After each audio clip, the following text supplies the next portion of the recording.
देखिए क्लास, आज हमारा जो टॉपिक है वो है डिसीजन मेकिंग यानी निर्णय। जो निर्णय है ये एक तरीके से बहुत ही ज़्यादा महत्वपूर्ण अंश है किसी भी प्रबंध का। It is an indispensable component और पार्ट ऑफ एनी मैनेजमेंट। जितनी भी गतिविधियाँ होती हैं किसी भी फर्म की, किसी भी संगठन की, वो निर्णय यानी डिसीजन के बगैर पूरी नहीं होती हैं। माना कि किन्हीं भी एक्टिविटीज़ को क्रियान्वित करने के लिए ये ज़रूरी है कि आप पहले से ही पॉलिसीज़ का निर्माण करें, अपने उद्देश्यों को पहले से निर्मित करें। लेकिन अगर आप प्लानिंग के अकॉर्डिंग काम कर रहे हैं तो आपको अपना रिजल्ट, अगर आपका रिजल्ट ओरिएंटेड व्यू है तो आपके लिए जानना बहुत ज़रूरी होगा कि कितने अल्टरनेटिव्स, कितने ऑप्शंस आपके पास अवेलेबल हैं जिनके द्वारा आप अपने उद्देश्य की प्राप्ति कर सकते हैं। उन्हीं विभिन्न तरीके के जो आपके पास ऑप्शंस हैं, वैकल्प हैं, चुनाव करने के तरीके हैं, उनमें से आप अगर किसी चुनाव करने के तरीके को अपनाते हो तो वही एक तरीके से क्या कहलाता है, निर्णय, और निर्णय लेने की क्षमता भी कहलाती है। क्योंकि निर्णय लेने की क्षमता भी आपकी इस चीज़ पर निर्भर करती है कि आपको कितना तजुर्बा है, how much experience you have gained, and are you familiar with the policies, rules and regulations of an organisation. तो बेसिकली जो डिसीजन मेकिंग है, decision making is a process of selecting a best alternative out of various alternatives available. It depends upon the opinion और choice. ये जो निर्णय है ये आपका तर्कसंगत होता है और ये टैक्टफुल डिसीजंस पे डिपेंड करता है। एक कॉग्निटिव थिंकिंग के अनुसार आप विभिन्न विकल्पों में से एक जो सुपीरियर विकल्प है, जो ऑप्शन है, अल्टरनेटिव है, उसका चुनाव करते हैं और उसे आप ऑर्गेनाइजेशन में एक्सेप्ट करके देखते हैं कि that is matching to your standard, to your goals और नॉट। सो जो डिसीजन मेकिंग है बेसिकली इस पर दो चीज़ों पे फोकस किया गया है। जो डिसीजन मेकिंग है, निर्णय है, वो दो चीज़ों का समावेश है। एक तो प्रबंधकीय कार्य यानी मैनेजियल फंक्शंस, दूसरी चीज़ क्या है, संगठनात्मक प्रक्रिया यानी ऑर्गेनाइजेशनल प्रोसेस। सबसे पहला जो इसे बताया गया वो क्या किया गया, प्रबंधकीय कार्य। तो प्रबंधकीय कार्य यानी कि managerial function. So decision making basically the function of the management. All the decisions which are of top priorities are taken by the top management and these are followed by the bottom level and lower level। वो भी उन decisions को follow करते हुए अपने individual decisions को follow करते हैं। तो इसलिए कहा जाता है जो डिसीजन मेकिंग है, निर्णय है, एक तरीके से ये ग्रुप एफर्ट्स हैं, नॉट एन इंडिविजुअल डिसीजंस। तो इसलिए सबसे पहले जो डिसीजन मेकिंग है, it is a task of management, it is a function of the management, that's why we can say it is a managerial function यानी प्रबंधकीय कार्य। दूसरा जो है वो है संगठनात्मक प्रक्रिया यानी organisation process.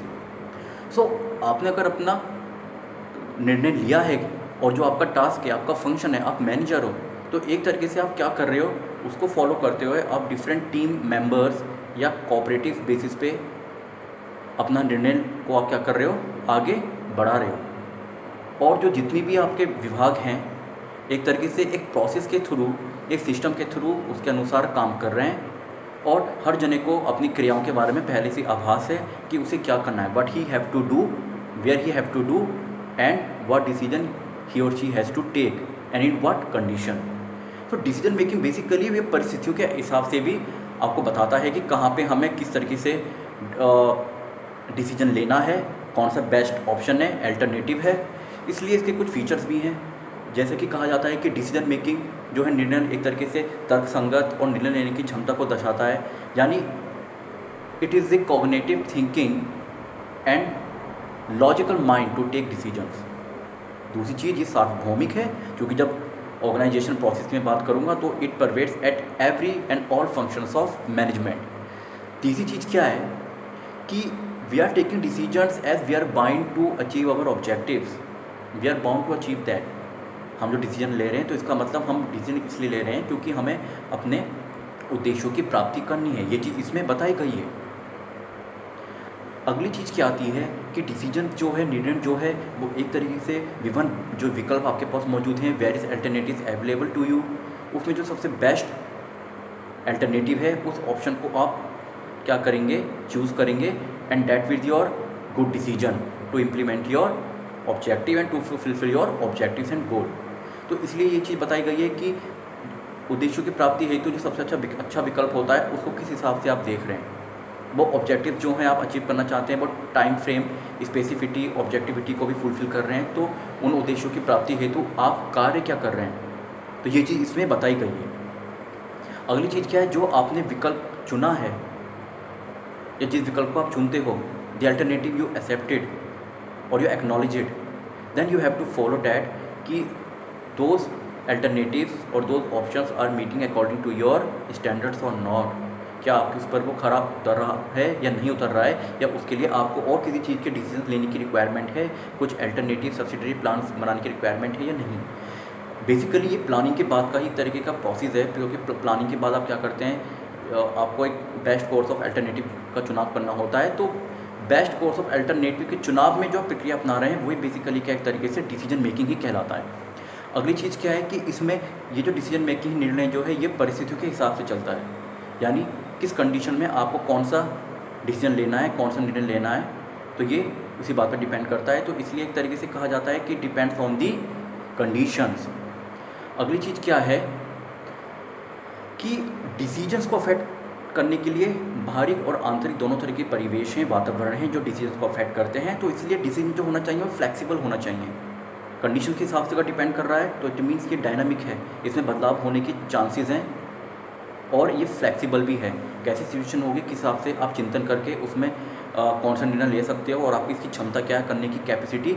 So it depends on the conditions of the internal environment और आउटसाइड द एनवायरनमेंट। तो इसलिए डिसीजन मेकिंग एक तरीके से विभिन्न परिस्थितियों में चुनाव करने की भी एक तरीके का एक आप मान सकते हैं कि एक प्रक्रिया है, और किन दशाओं में आप कौन सा निर्णय ले रहे हो ये इस बात पर निर्भर करता है कि आपने उन परिस्थितियों में अपना निर्णय क्या लिया है। आंतरिक और बाहरी जो इंटरनेशनल एनवायरनमेंट है किस तरीके से आपके व्यवसाय को प्रभावित करते हैं, तो वो चीज़ें बताई गई है। दूसरी चीज़ क्या है कि जो डिसीजन मेकिंग है बेसिकली ये लेमैन का काम नहीं है, ये टैक्टफुल जो अच्छे डिसीजन ओरिएंटेड पर्सन्स हैं जिनके अंदर क्षमता है करने की, वही इसको कर सकते हैं। यानी कहने का सेंस इसका मतलब क्या हो गया, the decisions are taken by the top management और by the managers, not by those who don't have any capability to take decisions. Because कोई भी डिसीजन होता है ये बेसिकली आपके आगे की चीज़ों पे प्रभाव डालता है, तो इसलिए यहाँ पे आपको हर चीज़ का चेंजो करना होता है, सोच समझ के करना होता है। तो एक तरीके से हम कह सकते हैं कि जो निर्णय लेने की क्षमता है बेसिकली वो हमें ये समझाना चाह रही है कि आप किस तरीके से एक बेस्ट ऑप्शन का चुनाव करोगे, जो आपके पास विभिन्न अल्टरनेटिव ऑप्शंस मौजूद हैं, तो उसको आप इस तरीके से देख सकते हो कि आपका उसके प्रति नज़रिया जो है वो कैसा है।